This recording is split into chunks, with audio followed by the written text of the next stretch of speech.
The Legend of the Christmas Tree by Charles Dickens.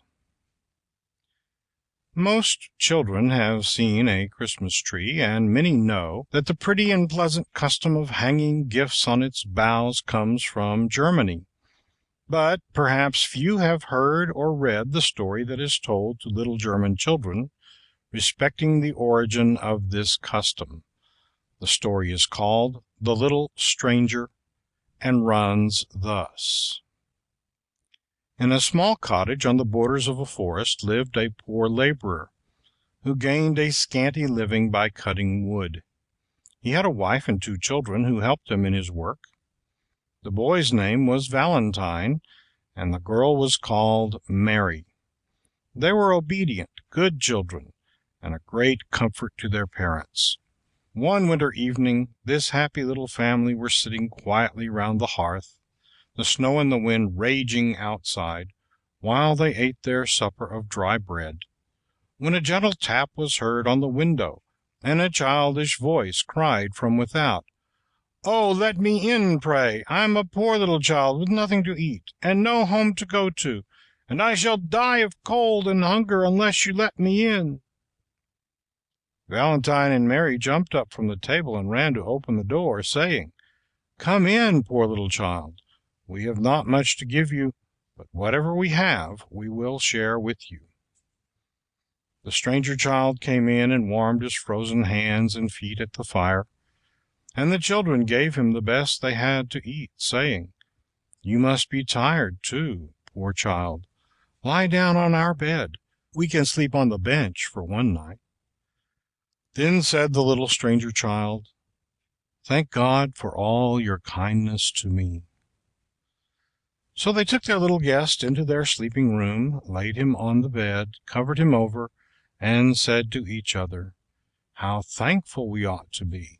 We have warm rooms and a cozy bed, while this poor child has only heaven for his roof and the cold earth for his sleeping place." When their father and mother went to bed, Mary and Valentine lay quite contentedly on the bench near the fire, saying, before they fell asleep, "The stranger child will be so happy tonight in his warm bed." These kind children had not slept many hours before Mary awoke and softly whispered to her brother, "Valentine, dear, wake and listen to the sweet music under the window." Then Valentine rubbed his eyes and listened. It was sweet music indeed. It sounded like beautiful voices singing to the tones of a harp. "O holy child, we greet thee, bringing sweet strains of harp to aid our singing. Thou, holy child, in peace art sleeping, while we our watch without are keeping. Blessed be the house wherein thou liest, happiest on earth, to heaven the highest." The children listened while a solemn joy filled their hearts. Then they stepped softly to the window to see who might be without. In the east was a streak of rosy dawn, and in its light they saw a group of children standing before the house, clothed in silver garments, holding golden harps in their hands. Amazed at this sight, the children were still gazing out of the window when a light tap caused them to turn around. There stood the stranger child before them, clad in a golden dress, with a gleaming radiance round his curling hair. "I am the little Christ child," he said, "who wanders through the world bringing peace and happiness to good children. You took me in and cared for me when you thought me a poor child, and now you shall have my blessing for what you have done."